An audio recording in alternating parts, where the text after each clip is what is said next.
안녕하세요. 저는 이혼하고 지방생활 청산한 30대 여성입니다. 파란만장한 결혼생활 끝에 이혼을 하게 되었어요. 그 황당했던 지난날의 경험을 들려드리고자 사연을 올려봅니다. 저랑 남편은 각자 평범한 생활 끝에 만나게 되었는데요. 남편 사업장에 갔다가 남편이 먼저 관심을 표현해줘서 그 우연으로 만들어진 인연이에요. 결혼하기까지 반대 없이 진행이 되었고 결혼하고 나서도 늘 그래왔던 것처럼 평범하게 살았습니다. 그런 저희 가정에 특별한 일이 찾아왔는데요. 제가 결혼할 땐 시부가 혼자였거든요. 근데 제가 결혼하고 한 5년 뒤쯤에 시부에게 좋은 사람이 생겼어요. 시부가 재혼을 하게 된 거죠. 시부는 워낙 집돌이라서 집에만 박혀있는 사람이었는데 재혼할 여자를 만나면서부터 외출도 많이 했고 좀 활기찬 분위기로 바뀌었습니다. 시부의 그 변화가 좋아서 저랑 남편은 시부의 재혼을 진심으로 축하해줬어요. 시부에게 배우자가 생겨서 노후가 덜 쓸쓸하겠다며 안심도 되더라고요. 시부가 재혼하면서 제겐 없던 시무가 생긴 셈이었습니다. 일단 새로운 시무는 돈이 좀 있는 사람이었어요. 그 덕에 시부가 재혼하기 전에는 작은 빌라에 살았는데 재혼하고 나선 바로 이사를 하였어요. 시무가 마련한 15억짜리 아파트 들어가게 된 거죠. 시무가 저희 식구 되자마자 끼친 영향력은 제법 강했어요. 시부의 살림이 나아졌을 뿐 아니라 저희 살림까지 도움을 주었습니다. 제 남편이 음식 사업하고 있는데 시무가 엄마 노릇하고 싶다면서 남편에게도 사업 자금을 두둑히 지원해 준 거예요. 덕분에 남편은 사업장을 확장 및 성장시키는 데 큰 도움이 되었어요. 그 덕분에 남편은 시무를 금세 엄마로 인정했습니다. 시부도 시무를 자기 집안을 살린 구세주 같은 사람이라며 전적으로 신뢰했죠. 저도 처음엔 시무의 그런 통 큰 마음과 포부가 멋있어서 같은 여자로서 존경했습니다. 그리고 남편이 잘 되는 건 당연히 저한테도 좋은 일이니까 더할 나위 없이 시무에게 고마웠어요. 그런데 무언가 이상한 기운을 받았던 건 정말 자각하지 못하고 있을 무렵부터 느껴지기 시작했어요. 시무가 유난히 저만 차별하는 것 같은 느낌이 드는 겁니다. 이런 생각은 자칫 가정 분위기를 망칠 수 있는 위험한 생각인 줄 알아서 저만의 착각이라고 생각했어요. 하지만 시간이 지날수록 시무가 어느 시점에서 저를 차별적으로 대하는지가 다 느껴지더라고요. 그걸 어느 부분에서 가장 강하게 느꼈냐면 시부가 며느리인 저에게 잘해줄 때였어요. 시부는 제가 며느리로서 자기 홀로 지낼 때 많이 신경 써준 걸 알아서 늘 고마워하던 사람이었어요. 원래 우리 가족은 시무가 없을 때부터 잘 지냈거든요. 그래서 시부는 제게 하던 대로 했을 뿐인데 희한하게 시무가 들어오고 나서 점점 가족 분위기가 달라지는 것 같았어요. 우선 제가 시무랑 눈이 마주치면 시무가 저를 흘겨보듯 눈길을 보냈는데요. 남편이랑 시부와 마주치면 금세 사근사근 웃더라고요. 그리고 제가 인사를 하거나 먼저 말을 걸면 못 들은 척을 해요. 그러다가도 주변에 시부나 남편이 있으면 제게 친한 척 하였습니다. 오해이길 바랬지만 제가 눈치 없는 미성년자도 아니고 살 만큼 산 성인인데 그 정도는 저도 판단 내릴 수 있었죠. 그렇다고 제가 당장 뭘 할 수 있는 건 없었어요. 제 개인적인 직감 때문에 대놓고 시비 걸지 않는 시무에게 따질 수 없었습니다. 그렇게 몇 달을 같이 지냈을 무렵 남편이 갑자기 제게 당황스러운 말을 건넸는데요. 엄마가 너한테 서운한 게 많대. 대체 평소 엄마를 어떻게 대했길래 엄마가 너 만나는 걸 눈치 봐? 설마 텃세라도 부렸던 거야? 무슨 소리야. 내가 뭐하러 어머님한테 그런 짓을 해. 당신은 내가 그럴 사람으로 보였어? 나랑 같이 지낸 세월이 얼만데. 알지. 그래서 나도 처음에 엄마 말 듣고 오해한 거라고 말했었어. 근데 사람이 느끼는 감정은 개인적인 거잖아. 엄마는 네 태도가 기분 나빴나 보더라고. 정말 예상치 못한 시점에서 남편의 경고를 들었는데 얼마나 어리둥절했는지 모릅니다. 저는 늘 평소대로 했을 뿐이고 가족 중 누구도 차별한 적이 없거든요. 시부의 아내이자 제 시모인데 어떻게 그랬겠습니까? 오히려 잘 보이려고 노력했고 시모가 새 가족에게 적응하기 힘들까봐 더 마음을 열고 다가갔을 뿐이었어요. 그런데 갑자기 서운한 게 많다뇨. 차라리 제가 더 서운하다고 하는 게 맞지 않나요? 시모가 저한테만 대면대면하게 굴었잖아요. 아니면 정말 남편 말대로 저도 모르게 시모에게 상처를 줬나 진심으로 돌아본 적도 있었습니다. 하지만 아무리 생각해도 시모가 어느 부분에서 감정이 상했는지 모르겠는 거예요. 그래서 며칠간 그 고민을 하다가 남편에게 한 번은 물어본 적이 있었어요. 대체 시모가 뭐가 그렇게 서운했더냐고 물어봤더니 남편이 얼마 전 시부 생신 얘기를 하는 겁니다. 시부는 생신날 외식하는 걸 좋아하는 분이세요. 그래서 저랑 남편이랑 시부 생신 한 달 전에 괜찮은 식당 예약을 해놓은 게 일상 중 하나였습니다. 사실 한 달 전에 예약하는 거는 가족 중에 누가 사정이 생길 수도 있다고 생각했어요. 하지만 저희는 시부는 생신을 챙기는 것에 의미를 두기 때문에 누가 참석하고 말고는 크게 신경 안 썼어요. 남편이 시간 안 되면 저랑 시부 단둘이서 식사를 했고 제가 시간 안 되면 남편이랑 시부 둘이 식사를 했었죠. 그게 저희 가족에서 암묵적인 룰 같은 거였어요. 그래서 시부가 재혼한 뒤 찾아온 생신 때에도 늘 하던 대로 한 달 전에 식당을 예약했습니다. 근데 시모가 갑자기 시부 생신 하루 전에 참석을 못할 것 같다고 하는 겁니다. 급한 일 때문에 급히 외국 출장을 가야 해서 어렵다 하더라고요. 그래서 시부 생신 하루 전날에 시부모님 둘이서 생신 축하를 미리 했다고 했어요. 그렇다고 저랑 남편이 시부 생신을 안 챙길 순 없는 노릇이었습니다. 시부모님 하루 전날 생신을 챙기게 됐다고 저희한테 언지를 준 것도 아니었어요. 이미 축하 자리를 다 가진 후에야 말씀하셨거든요. 그래서 예약된 식당을 취소도 못했습니다. 당일 취소하면 계약금을 다 날려야 했으니까요. 시모가 시간이 안 되면 남편이랑 저만 예정대로 시부 생신을 챙기면 되겠다고 생각했어요. 때문에 예약 취소는 안 했고 그 다음날 시모 없이 시부랑 당일 만나서 식사했었죠. 근데 시모가 그게 서운했다고 하는 겁니다. 남편이 들었던 시모의 말은 이랬어요. 시부의 배우자가 빠졌는데 어떻게 많은 가족들끼리만 모여서 식사를 할 수 있냐고 했다는 거예요. 그러면서 제가 자기 소외시키는 것 같았다 하대요. 소외라뇨. 말 같지도 않은 소리입니다. 저는 시모의 판단에 진심 당황스러웠어요. 남편은 저와 같이 했던 시간이 더 길기 때문에 제가 그런 일도 아니었다는 걸 이해해줬어요. 하지만 제게 한 번 더 조심스레 경고를 해주더라고요. 엄마가 마음이 여린 사람 같으니까 당신이 좀 더 신경 써줘. 아무래도 엄마가 우리 식구끼리만 똘똘 뭉쳐있다고 생각하는가 봐. 나랑 아빠는 같은 혈육이라 괜찮은데 어떻게 보면 당신은 생판 남인 거잖아. 그래서 엄마가 괜히 불편하게 느끼는 것 같아. 어렵겠지만 당신이 더 젊으니까 노력 좀 해주라. 너무 어이없었지만 그래도 이때까지는 남편 말대로 제가 더 노력하고자 마음먹었습니다. 저 하나로 인해 좋았던 가정 환경을 망치고 싶지도 않았고 또 제가 의도하지 않은 언행이나 표정으로 인해서 시모가 과민하게 받아들였을 수도 있다고 생각했거든요. 말했다시피 사람의 감정은 개인적이니까 제가 그러지 않았다고 상대방이 제 의도와 같은 감정을 느낄 거란 건 확신할 수 없는 일이잖아요. 차라리 제 실수가 있었기를 바라기도 했습니다. 그럼 시모와 오해를 풀고 잘 지냈을 테니까요. 하지만 그게 뜻대로 잘 안 되었어요.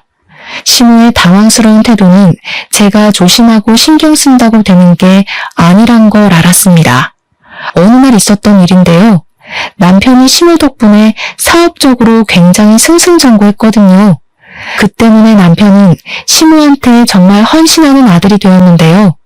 남편이 오랜만에 시댁에 가서 밥을 먹자고 하는 겁니다. 남편의 제안에 저도 흔쾌히 수긍을 했어요. 우리 시부는 재혼하기 전 저랑 남편과 함께 소고기를 좋아하는 편이었습니다.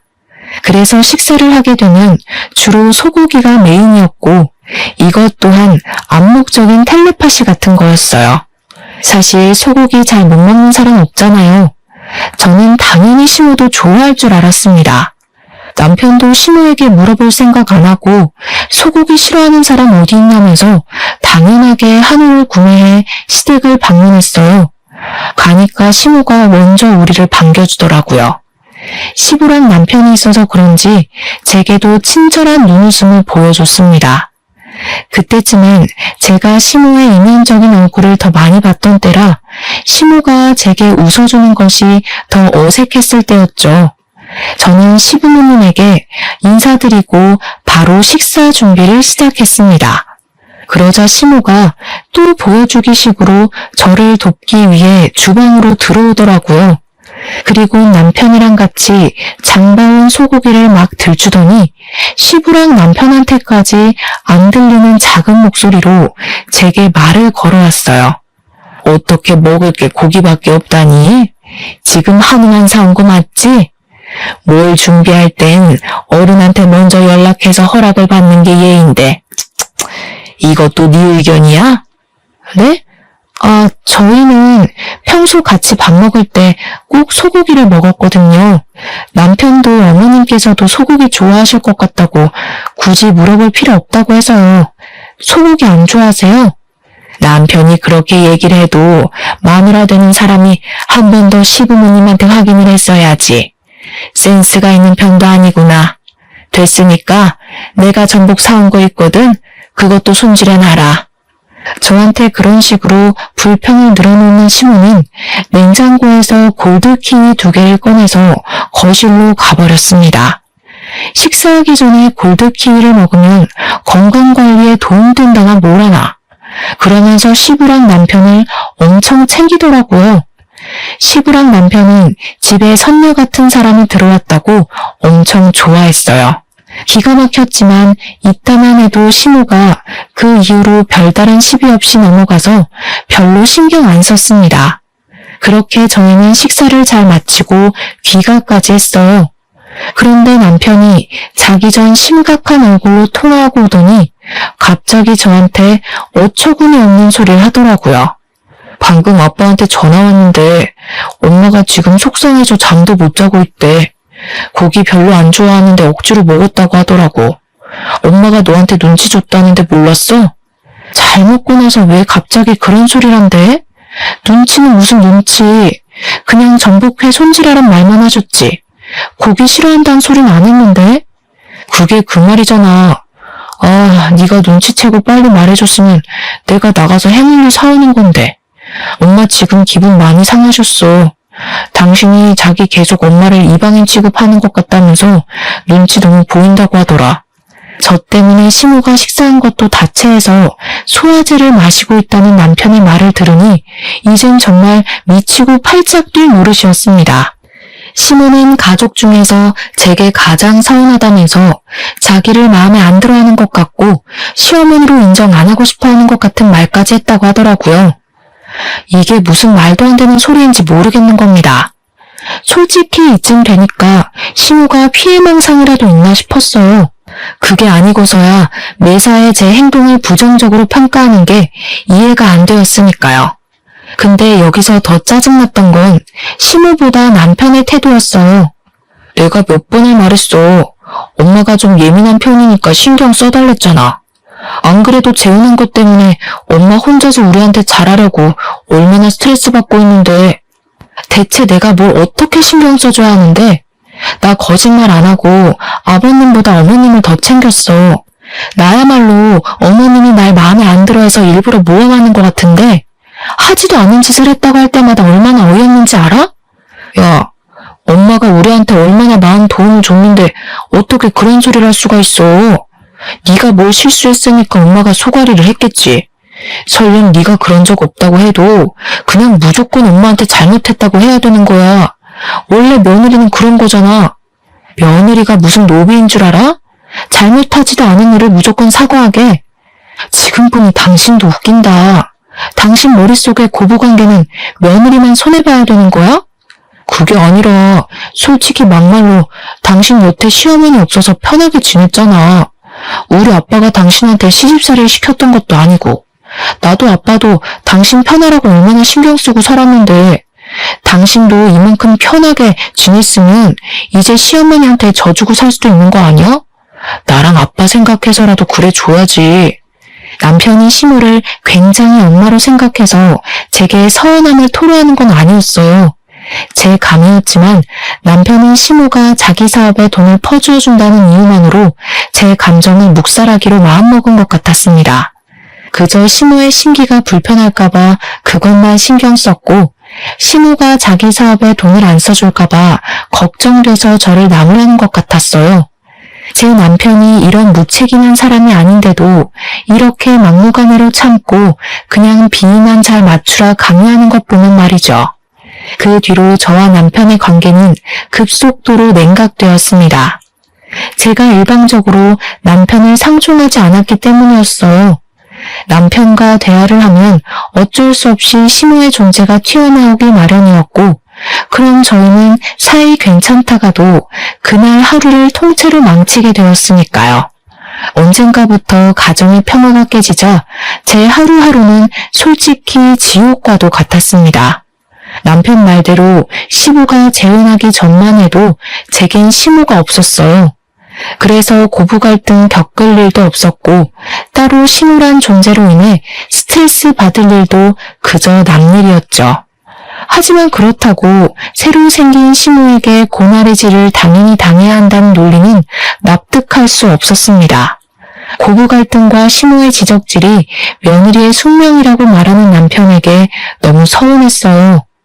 이건 남편이 제게서 마음이 떠났고 변해버렸다고 얘기를 하는 게 설명하기 쉬웠습니다. 근데 여기서 변한 사람이 남편만 아니었다는 것도 제겐 고민거리였어요.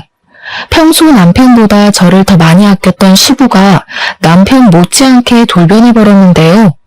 시모가 그간 무슨 입김을 불어넣었는지 저를 바라보는 시부의 눈빛이 예전 같지 않은 겁니다. 심지어 시부는 남편보다 훨씬 감성적인 사람이라 제가 힘든 것에 대해 유독 많이 신경 써주었는데 어느 날은 저를 따로 부르더니 정말 서운한 소리를 하시더라고요. 너 시애미가 돈 대준다는데 시험관이라도 해볼래? 너도 이제 40을 바라보는 나이인데 아이 가지려면 아무래도 서두르는 게 좋지 않을까 싶어서. 사실 저는 난임이라서 아기를 포기하고 살고 있었습니다. 그건 남편과 시부도 당연히 알고 있는 사정이었어요. 솔직히 초반에는 제가 빚을 내서라도 아이를 가지려고 했었습니다. 그런데 남편이랑 시부가 미리 시험관에 대해 조사를 해오더니 생각보다 쉽지 않은 일임을 알고서 굳이 권유하진 않았어요. 아무래도 시험관을 하면 산모 몸이 많이 망가진다고 하더라고요. 남편이랑 시부도 아이가 있으면 좋겠다고 생각하셨지만 그래도 제 건강에 더 중점을 두는 겁니다. 그러면서 제 몸이 고생하면서까지 비싼 돈 들여서 시험관 할 필요 없다고 하더라고요. 우리끼리 잘 먹고 잘 살면 된다고 해서 아이 문제는 그 이후로 더 이상 언급이 안 되고 있었던 부분이었어요. 근데 시모가 시부한테 왜 저랑 남편 사이에 아이가 없냐고 물어본 것 같더라고요. 그래서 시부가 어쩔 수 없이 제가 난임이라는 걸 시모에게 밝힌 것 같았죠. 시부는 제가 상처받을 걸 고려해서 시술을 단 한 번도 물어본 적이 없는 사람이라 했잖아요. 근데 무슨 바람이 불었는지 갑자기 시험관을 제안하는 겁니다. 너무 당황스러웠어요. 아버님, 손주는 필요 없다고 하셨잖아요. 그래도 그땐 이제 막 30대로 올라왔던 때라서 체력이 괜찮았지. 지금은 못해요. 갑자기 왜 마음이 바뀌신 건데요? 그렇긴 한데 네 시애미 말 들어보니까 손주가 있어야겠더라고. 나중에 우리 재산은 다 누가 책임질 거냐? 너 하나 때문에 우리 집 대가 끊기는 건 좀 아닌 것 같더라. 지옥 가면 그 원망을 내가 다 살 거 아니니? 네 몸이 힘든 건 알겠는데 그동안 우리가 네 편이 많이 봐줬으니까 이젠 우리한테 좀 맞춰주는 게 어때? 정말 말도 안 되는 핑계라고 생각했습니다. 손주를 가지라는 제안도 황당했지만 그 이유가 시모 때문이라는 것이 저를 더 한숨 짓게 만들었어요. 제가 시모를 굳이 마주치지 않아도 남편이랑 시부 때문에 항상 시모의 존재를 느껴야 했는데요. 그게 어느 순간부터 너무 진절머리 나더라고요. 시간이 지나다 보니까 시부랑 남편만 봐도 시모가 떠오르곤 했어요. 그 사람들 입에서 나오는 시모는 제가 알고 있는 시모랑 늘 달랐으니까요. 제가 느끼는 부정적인 감정이 전부 시모한테서 파생되어 나오고 있었다는 걸 깨닫자마자 저는 시모랑 대화를 제대로 해보고 싶었습니다. 단 한 번도 시모랑 둘이서 마주보고 얘기해 본 적이 없었거든요. 그래서 시모에게 연락해 따로 만남의 장소를 가졌죠. 오해하지 말고 들어주셨으면 좋겠어요. 어머님께서 저한테 불만이 있는 것 같아서요. 혹시라도 제가 뭘 실수하고 있다면 차라리 저한테 말씀해 주시겠어요? 괜히 아버님이랑 남편한테 말해서 저희 가족 분위기 흐리지 마시고요. 대체 저한테 왜 이러세요? 제가 마음에 안 드시는 거예요? 이제 알았니? 네가 언제 그런 소리를 하나 기다리고 있었어.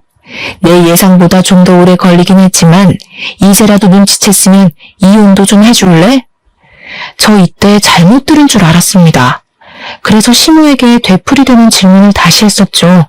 뭐라고 그랬냐고 무슨 소리냐는 말밖에 못했어요. 나 아는 아가씨가 있는데 내 아들이랑 결혼시키고 싶거든. 사업 파트너 관계 맺으려고 그러지. 너처럼 부모도 없고 집안 배경도 없는 사람들은 잘 모르겠지만 원래 나처럼 사업으로 먹고 사는 사람들은 파트너가 중요하단 말이야. 이렇게 말 안 하면 또 눈치채는데 오래 걸렸으려나? 네가 우리 가족한테 쓸모가 없는 것 같아서 바꾸려는 거야. 사람에게 상처되는 말을 하면서도 시모는 아주 당당했습니다. 제 남편이 체인점 음식 사업을 하고 있다고 했잖아요. 근데 시모가 하고 있는 일도 음식 사업이었거든요. 아무리 그래도 그렇지 자기 기존에 쓸모없다고 생각해서 가족을 쫓아내는 게 어디 있나요? 이런 것도 굴러들어온 놈이 박힌 돌 빼낸다고 표현할 수 있을까요? 그날 시모를 부른 건 저였는데도 너무 황당해서 이걸 몰래 녹음했습니다. 시모는 자기 할 말만 하고 바쁘다며 자리에서 일어났어요. 그렇게 헤어진 뒤에 저는 남편한테 가서 시모의 실체를 곧장 들려줬습니다. 그런데 제가 남편을 그때까지도 신뢰하고 있었나 봐요. 남편의 반응이 더 당황스러웠어요. 사실 나도 알고 있었어. 당신한테 언제 말해야 하나 고민했는데 잘 됐네. 이왕 이렇게 된 거 그냥 말할게. 우리 이혼하자. 내 나이면 그렇게 막 늙은 것도 아니잖아. 다시 가정 꾸리기도 좋고 엄마가 나 빨리 부자 되게 해준다더라고. 엄마한테 들었다시피 나 솔직히 더 크게 성공하고 싶거든. 오히려 제가 남편한테 이혼 통보를 받게 되는 이상한 상황이 연출되었어요. 마지막 지푸라기를 잡는 심경까진 아니었는데도 그게 제게 마지막 지푸라기와 같은 기회가 되어버렸습니다. 남편은 시모가 위자료를 두둑하게 챙겨준다고 했으니까 소송할 생각하지 말고 조용히 나가줬으면 좋겠다고도 하더라고요. 남편에게 버려졌을 때는 너무 비참했어요. 어디도 제가 기댈 수 있는 가족은 없다는 걸 깨달았습니다. 처음엔 당황해서 말문이 막혔지만 나중에는 생각할수록 눈물만 나오더군요. 제가 어떠한 결정도 내리지 못하고 있을 때 시모가 저를 한 번 더 찾아온 적이 있었어요. 남편은 일을 하러 가서 저밖에 없는 집에 찾아오신 거였죠. 아들한테 들었다. 벌써 둘이 얘기 끝냈다면서?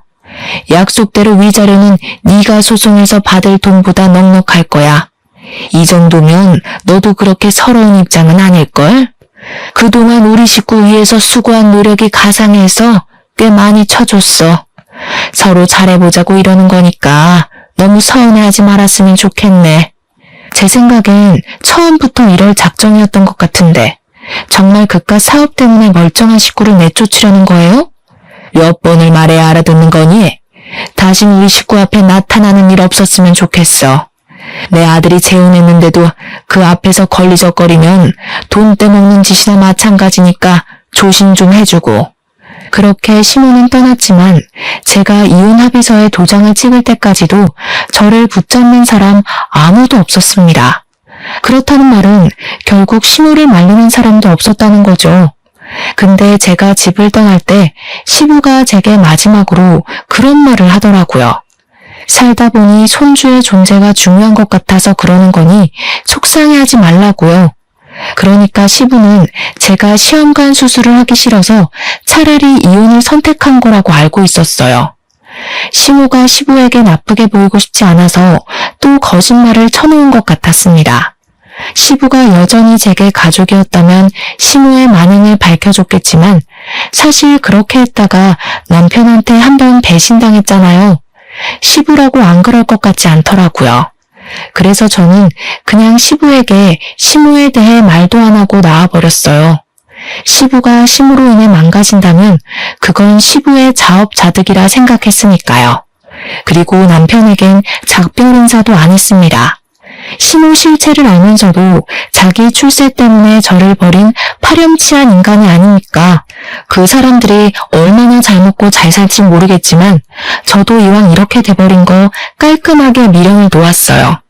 당연히 아쉬운 부분도 있었죠.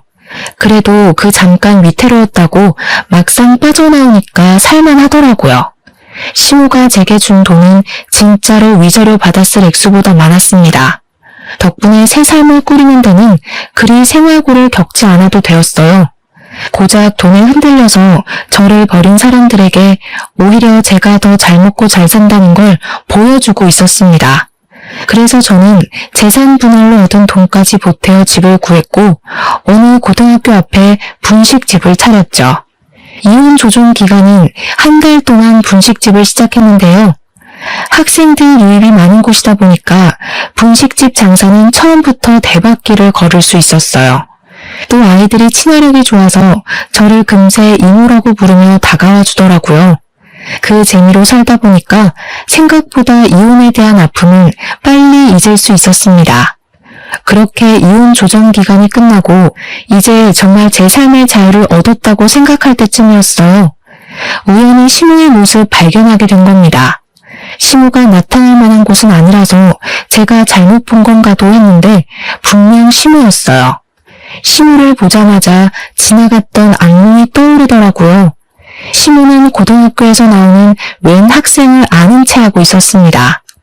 굉장히 친한 사이처럼 보였어요.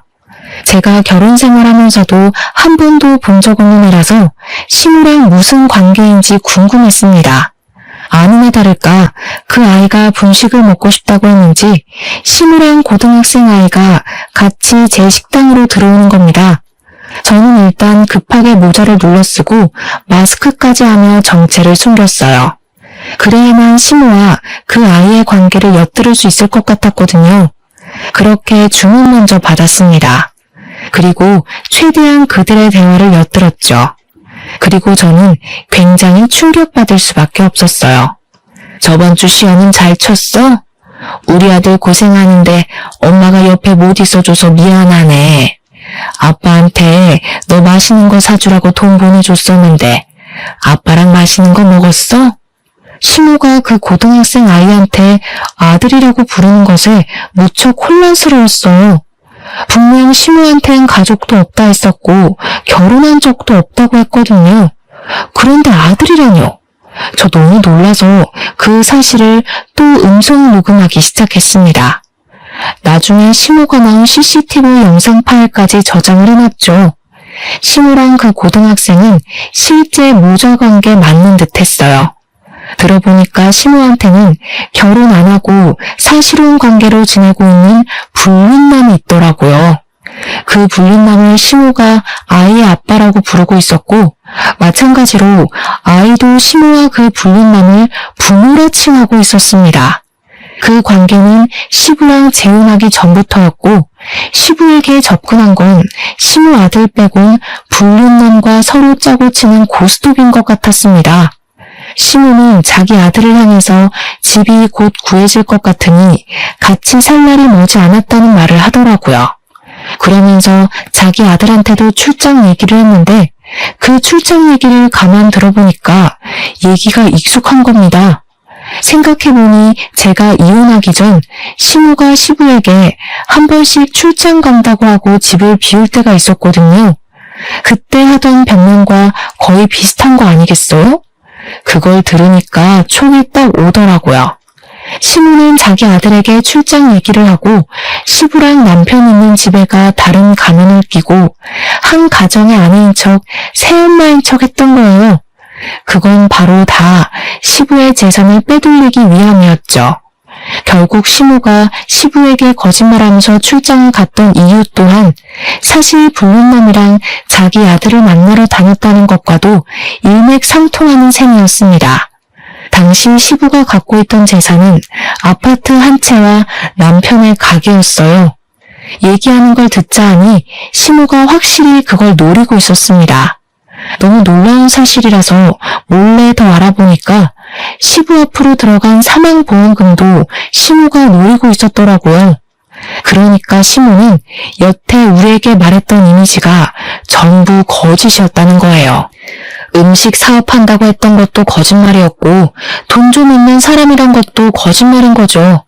이런 말도 안 되는 짓을 저지른 이유는 그저 더 큰 돈으로 불리기 위해서 돌려막기 하고 있는 거였어요.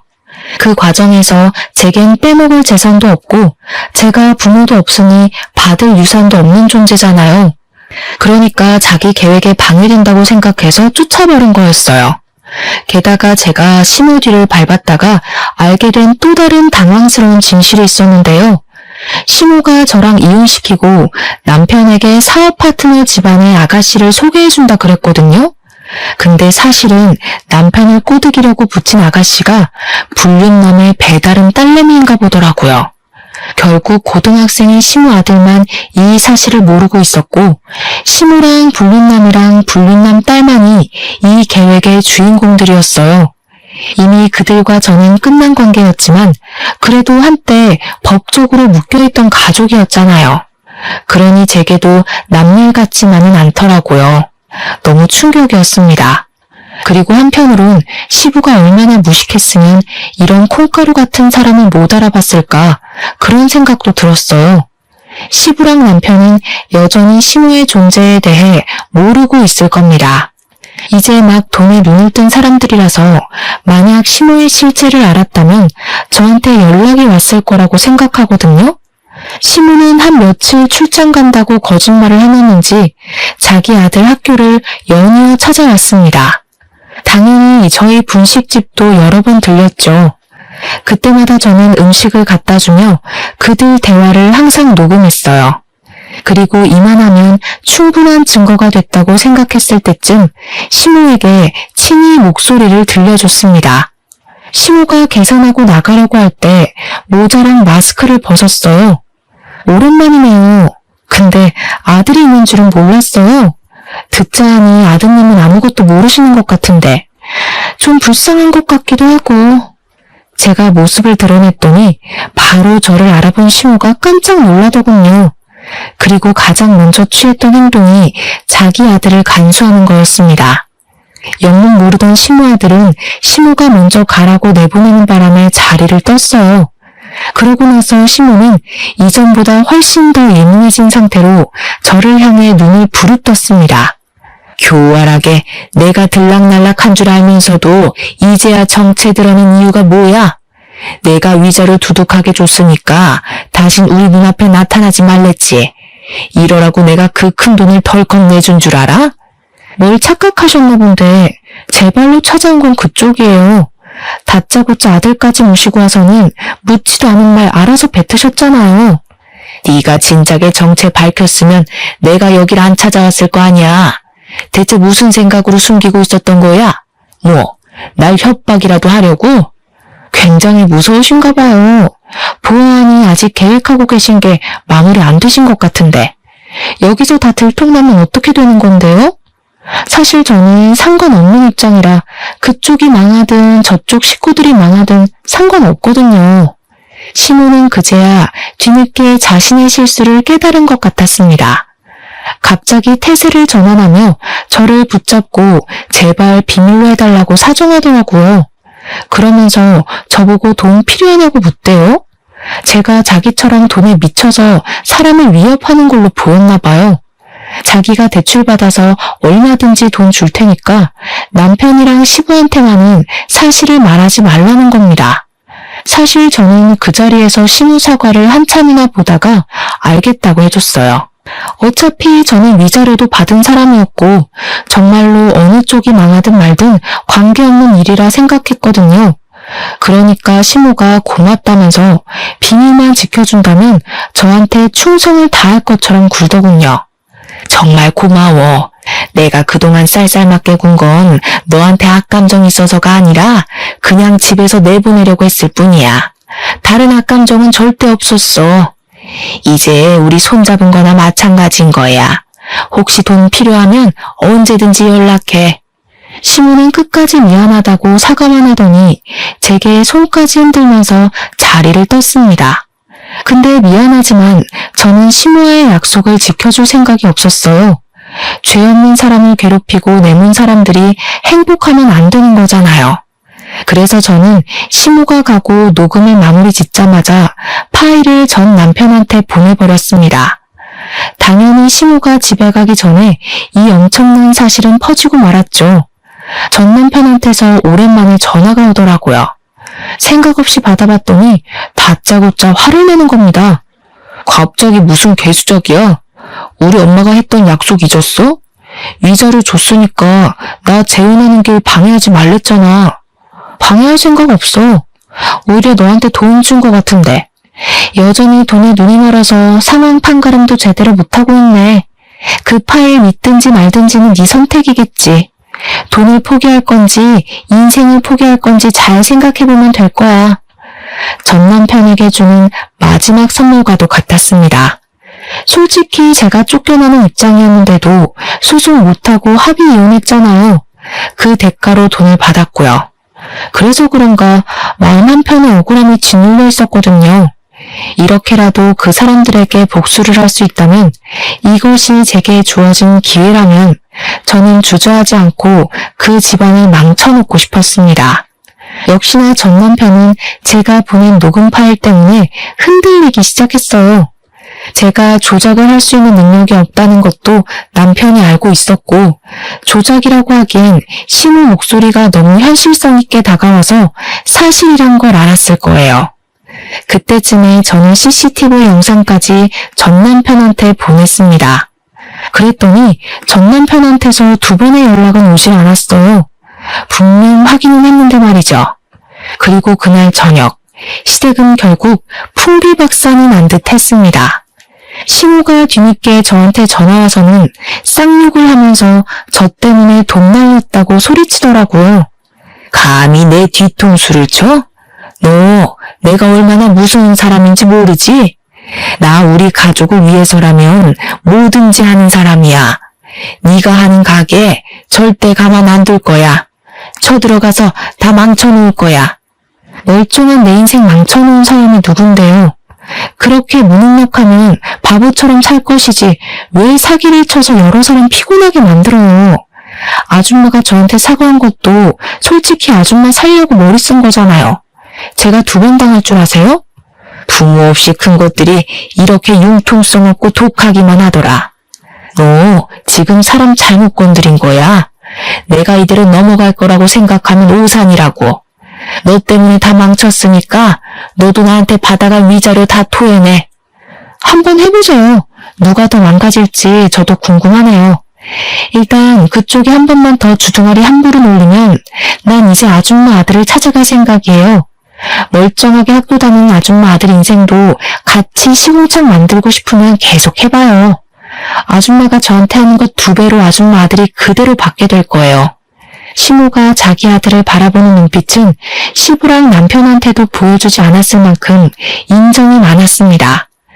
그래서 그 아들이 시모의 최대 약점이라는 걸 바로 알 수 있었어요. 미성년자 인생을 갖고 놀 생각은 당연히 없지만 시모를 그렇게 겁주지 않으면 멈추지 않을 것 같더라고요. 역시나 시모는 자기 아들을 걸고 넘어지니까 어쩔 수 없이 항복을 하였습니다. 그리고 그 뒤를 예상한 절차였어요. 결국 시부가 시모를 이혼 소송 걸었다고 하더라고요. 또 전 남편은 자기가 만나고 있던 재혼녀가 시무의 의붓딸이라는 걸 알고 제대로 충격받은 것 같았습니다. 자기 아빠 재산 때문에 붙어 있었던 여자라고 하니까 약간 사람에 대한 깊이까지 생길 것 같았어요. 나중엔 저한테까지 연락이 오더라고요. 연락 와서는 미안했다고 다시 재결합할 수 없겠냐고 애걸하는 거 아니겠습니까? 당신 말대로 내가 진짜 돈에 눈이 멀었던 거야. 미안해. 내가 당신한테 얼마나 큰 실수를 했는지 감히 다 말할 수 없을 정도겠지만 앞으로 반성하면서 살게. 평생 당신한테 헌신하고 살 테니까 제발 다시 돌아오면 안 될까? 한 번 돈맛 본 사람인데 두 번째 유혹 왔을 때 안 할 거란 확신이 어디 있어. 나는 너랑 네 아빠가 내 인생에서 꺼져줘서 이제야 마음 좀 편해지는 것 같은데 나더러 다시 그 뻔뻔한 낯짝들을 보고 살라고? 내가 무슨 테레사 수녀인 줄 알아? 내가 볼 땐 네 아빠나 너나 그냥 독거 인생으로 재미없게 살다 갈 팔자 같거든. 무슨 욕을 해도 다 들어줄 수 있어. 그러니까 재결합만 하자. 아빠도 너한테 엄청 미안해. 네가 다시 돌아오면 아빠가 재산의 일부를 너한테 상속하겠대. 그 좋은 걸 나한테 왜 줘? 돈 좋아하는 둘이서 평생 재산 끼고 살면서 알거지 신세나 모면하세요. 아니면 너네 아빠한테 돈 많은 다른 아줌마 좀 꼬셔보라고 하던가. 한 번 잃은 신인은 두 번, 세 번도 잃을 수 있다고 보기에 무시해버렸어요. 그렇게 하고 싶은 말 다 하고 전화를 끊은 뒤론 전 남편 쪽에서 더 이상 연락이 없었습니다. 나중에 어쩌다가 우연히 듣게 된 소식인데 시무 덕분에 커졌던 전 남편 사업장 규모가 말도 안 되게 축소되었다고 하더라고요. 저는 전 남편의 멘탈이 많이 흔들려서 사업장 운영이 힘들어진 줄 알았거든요. 근데 알고 보니 빚 때문이더라고요. 시무가 사기치려고 대출을 엄청 많이 받아놨대요. 게다가 시부 몰래 시부 앞으로도 대출을 몇 번 받았고 시부가 시무를 향한 신뢰 때문에 의심 없이 대출을 해준 적도 있었다고 했어요. 그래서 시무 앞으로 된 빚이 너무 많았는데 시부가 이혼하면서 그 빚을 나눠가는 바람에 전 남편이 큰 사업장을 계속 운영할 수가 없었던 거죠. 안타깝게도 사업장을 축소하자마자 매출이랑 바로 직결이 되어 수익이 뚝뚝 떨어진 것 같았습니다. 집도 팔고 작은 집으로 이사 갔다는 말을 들었는데 사실은 그게 아니라 남편 사업장에 있는 사무실에다 자리를 깔아놓고 자고 먹는다는 얘기도 있었어요. 그 동네만 가도 주민들이 알아서 다 얘기를 해주니 그 사람들 소식은 딱히 궁금할 새가 없더군요. 뭐가 진실인지 몰라도 우선 어렵게 지내고 있는 건 맞는 듯 했어요. 잘 되었다고 생각합니다. 다른 사람의 인생을 함부로 대했다면 그만한 대가는 감안했어야 한다고 생각해요. 저도 그걸 전 남편과 시무를 보고 잘 배웠기 때문에 함부로 누구를 벼랑 끝에 내모는 짓은 하지 않을 겁니다. 그런 말도 있잖아요. 내가 대접받고 존중받으려면 내가 먼저 다른 사람을 그렇게 대해야 한다고요. 여러분들도 더불어 사는 사회에서 누군가를 짓밟고 내 인생을 일으켜 세우지는 마셨으면 좋겠어요. 그럼 여기까지 쓰도록 하겠습니다. 감사합니다.